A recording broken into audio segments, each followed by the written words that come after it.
Mari kita bersatu di dalam doa. Bapa, kami bersyukur buat anugerah-Mu. Hari ini umat-Mu boleh berkumpul bersama-sama menikmati akan hadirat Tuhan. Dan kami percaya Tuhan, dalam keadaan apapun yang sedang dihadapi oleh umat Tuhan hari-hari ini, Tuhan terus beserta dengan umat Tuhan.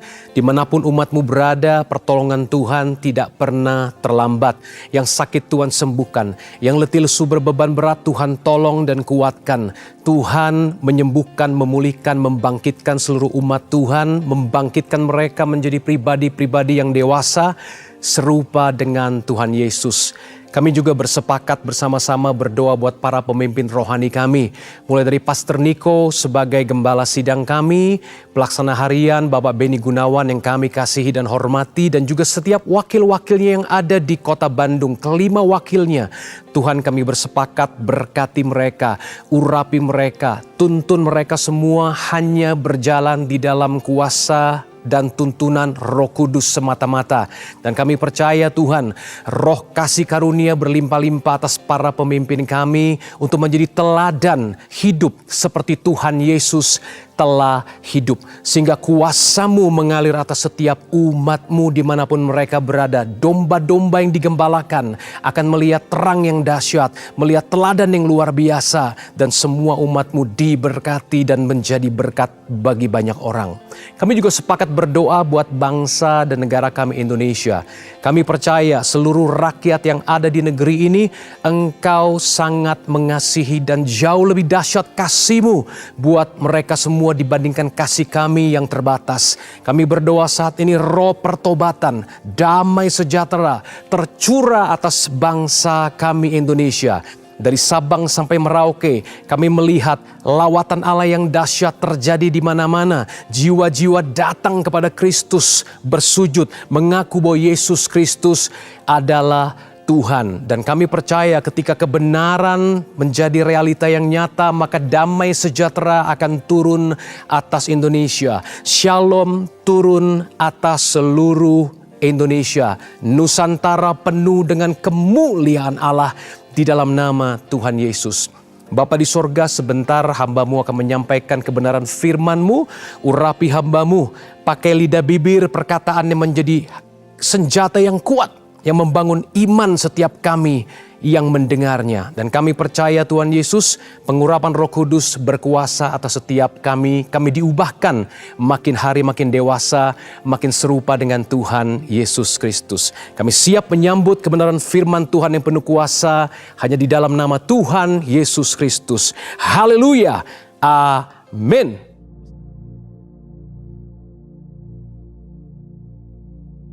Shalom semuanya. Tahun 2026 adalah tahun amanat agung. The year of the Great Commission. Ayat emasnya diambil dari Matius 28 ayat 18 sampai dengan 20. Dan Matius 24 ayat 14. Istilah amanat agung dipopulerkan oleh Hudson Taylor, seorang misionaris ke daratan Cina pada abad ke-19. Hudson Taylor terkenal dengan kutipannya, amanat agung bukanlah sebuah pilihan untuk dipertimbangkan, melainkan sebuah perintah untuk ditaati.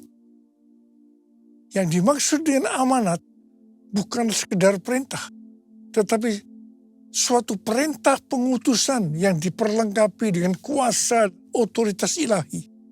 Sesuai dengan perkataan Yesus dalam Matius 28 ayat 18 dan 19. Padaku telah diberikan segala kuasa di sorga dan di bumi.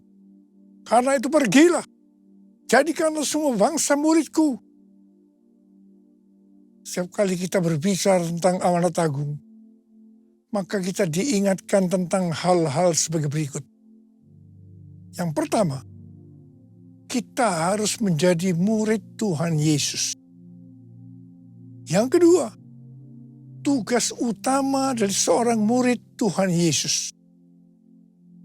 Yang ketiga, untuk menyelesaikan tugas kita sebagai murid Tuhan Yesus, tidak bisa dengan kekuatan sendiri, tetapi dengan kuasa Roh Kudus. Yang keempat, kita diingatkan tentang tahun 2033, yaitu target untuk menyelesaikan amanat agung. Dan yang kelima, untuk menyelesaikan amanat agung sampai dengan tahun 2033, harus dengan metode Tuhan Yesus. Goal sebagai orang percaya, sesuai dengan Roma 8 ayat 29, adalah untuk menjadi serupa dengan gambarnya. Itu adalah murid Tuhan Yesus. Katakan amin. 1 Yohanes 2 ayat 6 berkata, barang siapa mengatakan bahwa ia ada di dalam Dia, ia wajib hidup sama seperti Kristus telah hidup. Kalau kita hidup sama seperti Kristus telah hidup, maka kita akan menjadi serupa dengan gambarnya. Ini adalah murid Tuhan Yesus. Jadi murid Tuhan Yesus adalah mereka yang hidupnya sama seperti Kristus telah hidup.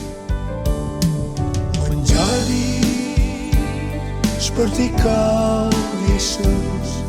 Menjadi seperti Kau, Yesus.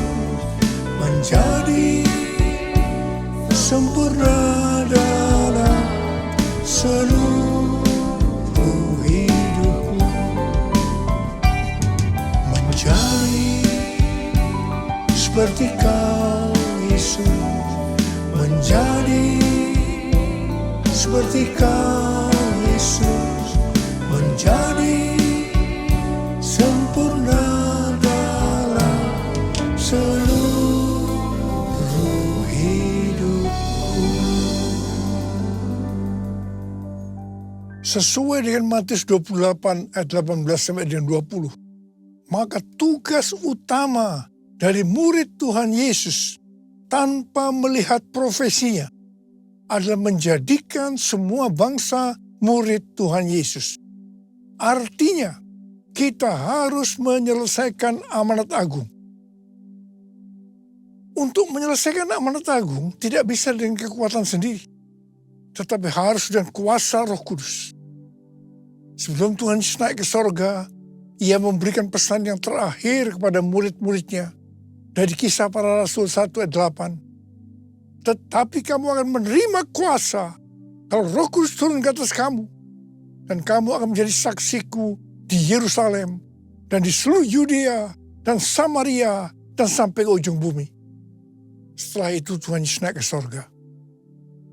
Setelah Tuhan Yesus naik ke sorga, apa yang dilakukan oleh murid-muridnya? Mereka pergi ke Yerusalem dan tinggal di kamar loteng. Mereka melakukan itu karena pesan Tuhan Yesus bahwa mereka tidak boleh meninggalkan kota Yerusalem sebelum diperlengkapi dengan kuasa dari tempat tinggi. Apa yang mereka lakukan di kamar loteng? 120 murid semua bertekun dengan sehati dalam doa bersama-sama. Artinya, mereka berdoa, memuji dan menyembah Tuhan dalam unity siang dan malam. Ini adalah prinsip restorasi Pondok Daud. Ini adalah prinsip menara doa. Selama 10 hari mereka melakukan itu. Dan pada hari raya Pentakosta, tiba-tiba terdengarlah bunyi seperti tiupan angin keras. Dan setelah itu tampaklah lidah-lidah seperti nyala api hinggap kepada mereka masing-masing. Mereka dipenuhi dengan Roh Kudus. Dan mereka mulai berkata-kata dalam bahasa-bahasa yang diberikan oleh Roh kepada mereka untuk mengatakannya. Itu adalah bahasa roh. Setelah itu, mereka dipakai Tuhan secara luar biasa untuk melakukan amanat agung. Ini yang disebutkan dengan peristiwa Pentakosta yang pertama.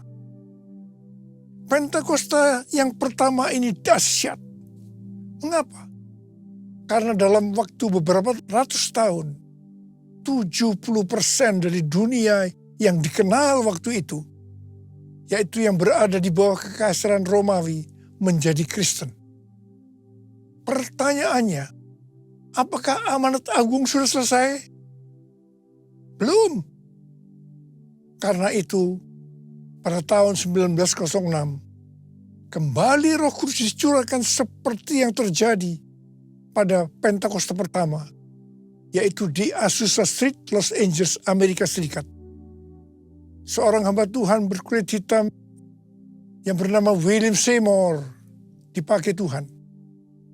Ini yang disebut dengan Pentakosta yang kedua. Pentakosta kedua yang dahsyat, sebab menghasilkan gerakan Pentakosta dan harismatik yang kita kenal sekarang ini. Ada sekitar 700 juta orang yang diberdayakan Roh Kudus hari-hari ini. Pertanyaannya, apakah amanat agung sudah selesai? Belum. Karena itu, pada hari-hari ini, Roh Kudus kembali dicurahkan yang disebut dengan Pentakosta yang ketiga. Arti Pentakosta ketiga adalah yang pertama. Pentakosta ketiga adalah pencurahan Roh Kudus yang dahsyat di zaman ini, melebihi yang terjadi di Azusa Street. Yang kedua, Pentakosta ketiga akan mengakibatkan penuaian jiwa yang terbesar dan yang terakhir sebelum Tuhan Yesus datang kembali. Dan yang ketiga, Pentakosta ketiga akan membangkitkan generasi Yeremia, yaitu anak-anak muda yang dipenuhi dengan Roh Kudus, cinta mati-matian kepada Tuhan Yesus, tidak kompromi terhadap dosa, dan akan bergerak untuk memenangkan jiwa.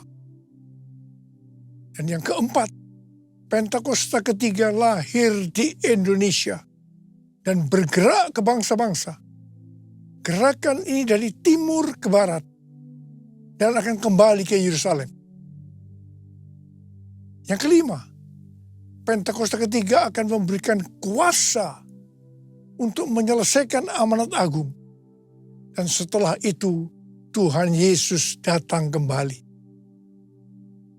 Saya percaya dengan Pentakosta ketiga ini, amanat agung akan selesai. Saya ingatkan bahwa DNA gereja kita adalah restorasi Pondok Daud, yaitu doa, pujian, dan penyembahan dalam unity siang dan malam.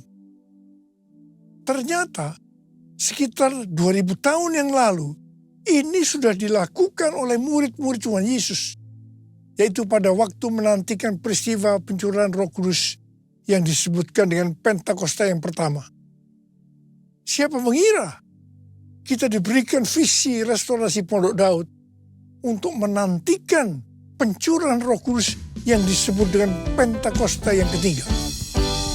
Api Pentakosta menyala, api Pentakosta menyala, api, api, api, api, api, api Pentakosta ketiga, api Pentakosta menyala, api Pentakosta menyala, api, api, api, api, api, api Pentakosta ketiga, api Pentakosta ketiga, api Pentakosta ketiga. Hari-hari ini Tuhan mengingatkan gerejanya tentang tahun 2033. Sebenarnya ada apa sih dengan tahun 2033 ini? Tahun 2033 adalah peringatan 2000 tahun Tuhan Yesus disalibkan, mati, bangkit, naik ke surga. Peringatan 2000 tahun pencurahan Roh Kudus yang berarti hari ulang tahun gereja yang ke-2000. Peringatan ke-2000 tahun dimulainya amanat agung. Dan akhir-akhir ini, Tuhan dengan kuat berbicara kepada gerejanya di seluruh dunia tentang visi amanat agung. Target untuk menyelesaikan amanat agung adalah tahun 2033. Pada waktu Tuhan Yesus ditanya oleh murid-muridnya tentang tanda kedatangannya kedua kali dan tanda akhir zaman, maka Tuhan Yesus menjawab, yang salah satunya terdapat dalam Matius 24 ayat 14.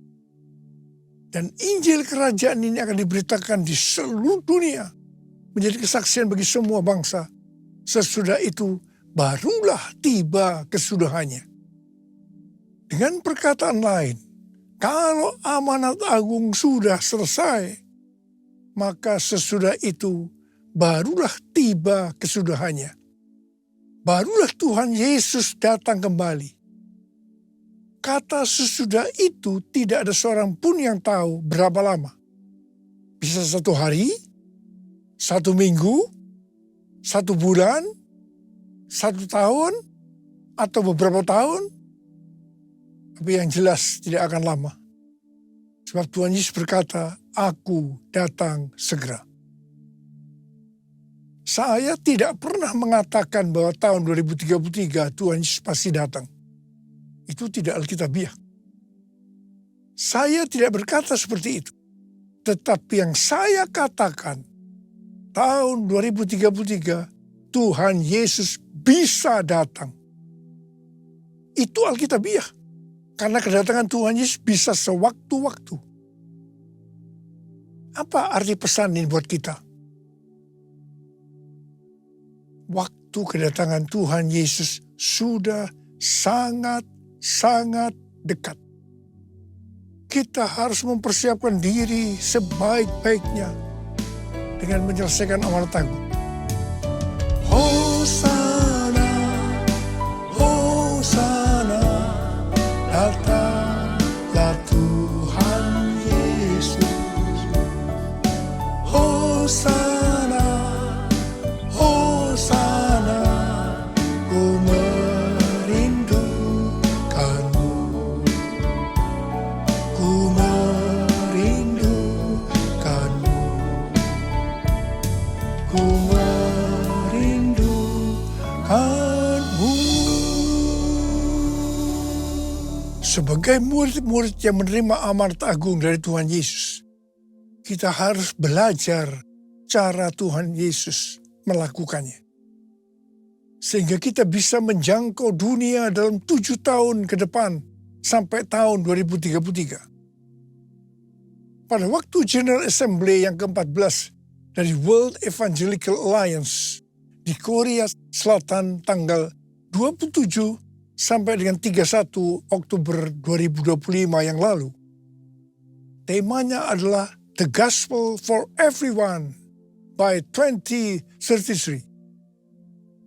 Di sini Rick Warren menyampaikan tentang metode Yesus untuk menyelesaikan amanat agung yang berlaku di mana saja dan kapan saja.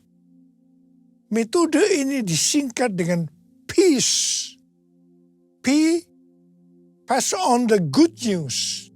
Sampaikan kabar baik, Injil kepada orang lain. E, equip disciples. Perlengkapi para murid agar mereka bisa bertumbuh dan melayani. E, alleviate suffering. Ringankan penderitaan orang lain dengan menolong mereka. C, continually pray. Berdoa terus-menerus. E, establish new churches. Dirikan gereja-gereja baru. Jadi ada 5 hal metode Yesus untuk menyelesaikan amanat agung. Yang pertama, sampaikan kabar baik Injil kepada orang lain. Yang kedua, perlengkapi para murid agar mereka bisa bertumbuh dan melayani. Yang ketiga, ringankan penderitaan orang lain dengan menolong mereka.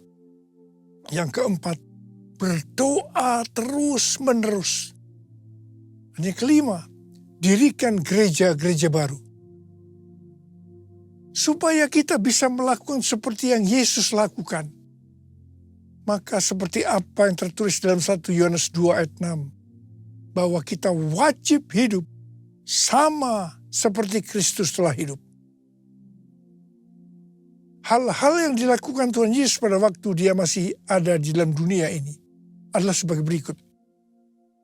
Yang pertama, segala sesuatu dimulai dengan doa. Tuhan Yesus berkata, apa yang dia katakan, apa yang dia lakukan, semua itu berasal dari Bapa. Yang berarti apa yang Tuhan Yesus lakukan, semua berasal dari doa, hubungannya dengan Bapa. Jadi bagi saya, yang menjadi prioritas utama yang harus dilakukan lebih dahulu adalah continually pray, berdoa terus-menerus. Baru keempat hal lainnya dilakukan sebagai tindak lanjut dari doa tersebut. Peace dibuat sebagai singkatan supaya mudah diingat, bukan sebagai urutan metode yang baku atau harus dilakukan secara berurutan.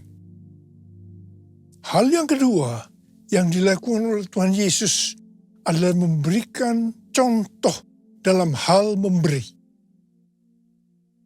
Keselamatan yang kita dapatkan karena Tuhan Yesus memberikan nyawanya untuk kita. Kemudian, apa yang harus kita lakukan untuk membalas semua ini? Kita juga harus memberi kepada Tuhan Yesus. Tuhan Yesus berkata dalam Lukas 6 ayat 38, berilah dan kamu akan diberi. Suatu takaran yang baik, yang dipadatkan, yang digoncang, dan yang tumpah keluar akan dicurahkan ke dalam ribaanmu. Sebab ukuran yang kamu pakai untuk mengukur akan diukurkan kepadamu.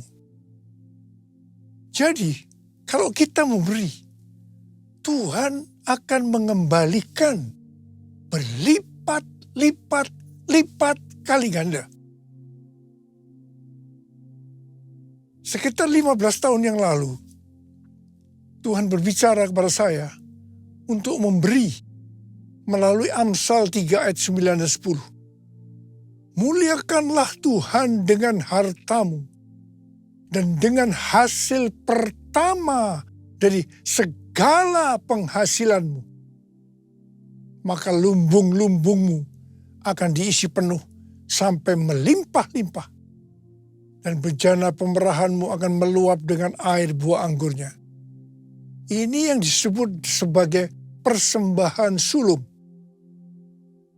Sampai hari ini, saya tetap memberikan persembahan sulung ini. Dan apa yang Tuhan janjikan tidak pernah tidak ditepati. Saya tidak memaksa saudara harus memberi persembahan sulung. Tetapi kalau saudara mau diberkati di tahun-tahun yang sulit ini, lakukanlah itu dengan hati yang rela dan sukacita. Maka berkat Tuhan pasti akan digenapi. Persembahan sulung untuk tahun 2026 adalah seluruh penghasilan yang didapatkan pada bulan Januari 2026. Dan itu diberikan pada bulan Februari tahun 2026. Persembahan sulung adalah hasil pertama yang merupakan hasil terbaik secara kualitas maupun kuantitas. Hasil pertama dari kita, bukan sisa-sisa. Ini sesuai dengan referensi dari catatan Amsal 3 ayat 9 dan 10 dari The Apologetic Study Bible dan catatan Alkitab Penuntun Hidup Berkelimpahan seri Life Application Study Bible versi Injili. Saya mengajak kita semua sebagai murid-murid Tuhan Yesus untuk menyelesaikan amanat agung seperti metode yang dilakukan oleh Tuhan Yesus. Sekali lagi, hal ini akan terjadi kalau kita hidup sama seperti Kristus telah hidup. Sekali lagi, kita harus hidup sama seperti Kristus telah hidup. Saya percaya kalau itu kita lakukan, kita akan menjangkau dunia 7 tahun ke depan. Sampai dengan tahun 2033. Haleluya.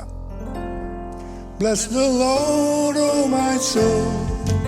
Oh my soul. Worship His holy name. Sing like never before. Oh my soul, I worship your holy name. Angkat tangan kita. Bless the Lord, oh my soul. Oh my soul, worship His holy name. Sing like never before. Oh my soul, I worship your holy name. I worship your holy name. I worship your holy name. Mari kita berbahasa roh.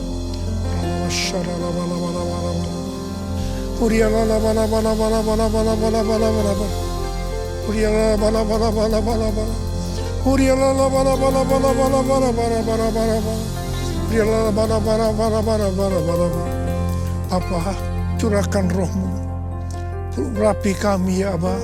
Terima pengurapan Tuhan, terima pengurapan Tuhan untuk menyelesaikan amanat agung dengan target tahun 2033. Terima.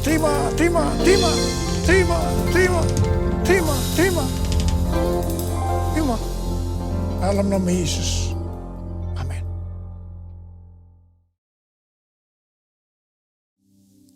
Kita akan masuk dalam perjamuan kudus. Kita akan mengingat ayat ini.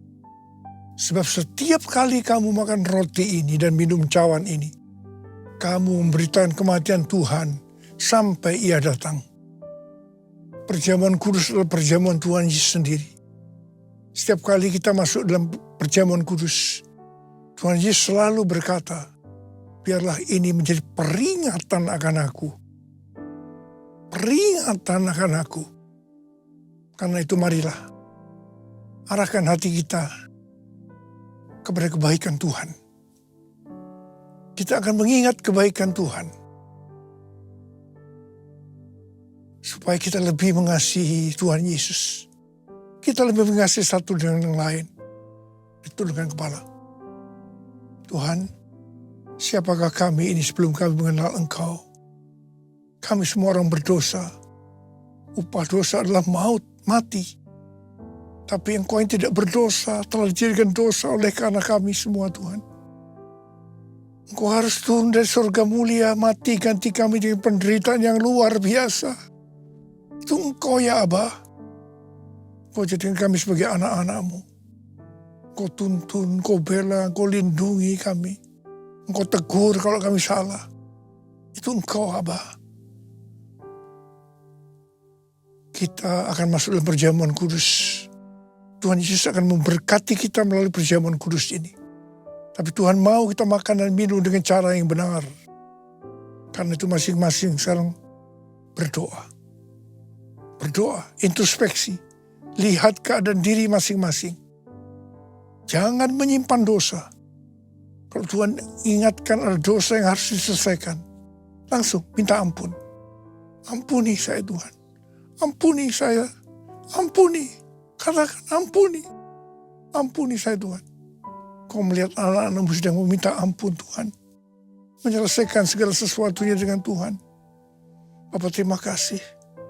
Kami akan masuk dalam perjamuan kudus dengan hati penuh ucapan syukur. Dalam nama Yesus. Amin. Mari. Angkat roti di tangan kanan kita tinggi-tinggi. Sebab apa yang telah kuteruskan kepadamu telah aku terima dari Tuhan.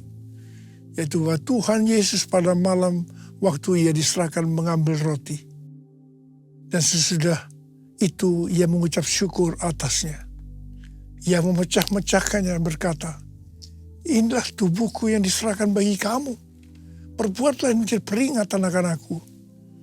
Tuhan dikasih Tuhan, bukankah roti yang kita pecah-pecahkan ini adalah persekutuan kita dengan tubuh Kristus. Mari kita makan dalam nama Yesus.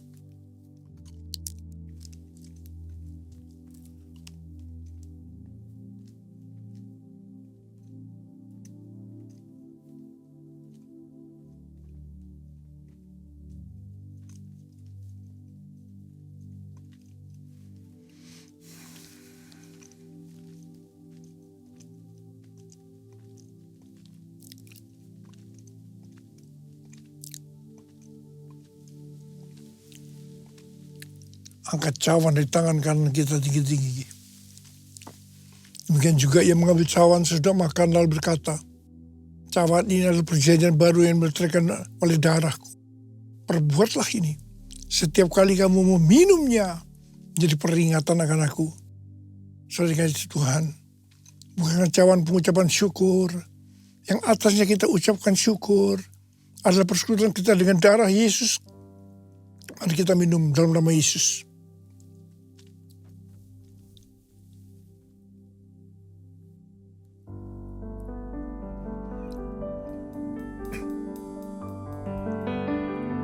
Sekarang ucapkan syukur dengan suara. Jangan diam. Terima kasih ya Tuhan. Terima kasih ya Tuhan. Terima kasih ya Tuhan. Terima kasih ya Tuhan. Yesus. Yesus. Tuhan Yesus. Terima kasih. Terima kasih. Kau melihat anak-anakmu semua. Saat ini kau sudah menyembuhkan yang sakit. Kau membebaskan yang terikat. Kau menghibur yang susah. Kau menguatkan yang lemah. Kau memberikan pengharapan-pengharapan yang baru bagi mereka yang putus asa. Tuhan terima kasih. Terima kasih. Berkati anak-anakmu Tuhan. Berkati anak-anakmu. Terima kasih Yesusku. Terima kasih Yesusku, puji syukur hanya bagi Tuhanku. Terima kasih Yesusku, terima kasih Yesusku, puji syukur hanya bagi Tuhanku.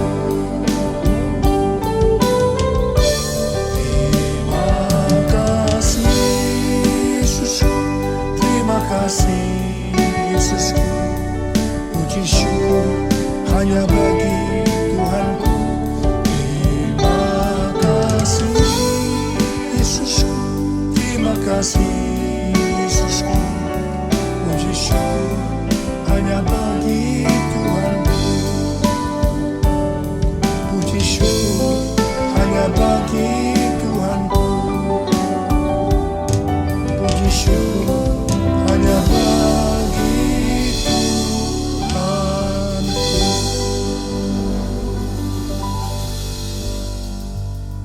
angkat tangan kita. Terimalah berkat Tuhan. Kasih karunia yang berlimpah-limpah dari Allah Bapa di dalam Anak yang tunggal Yesus Kristus. Persekutuan yang manis dengan Roh Kudus menyertai kita semua mulai hari ini sampai Tuhan Yesus datang menjemput kita di awan-awan dan bahkan sampai selama-lamanya. Yang percaya bersama-sama katakan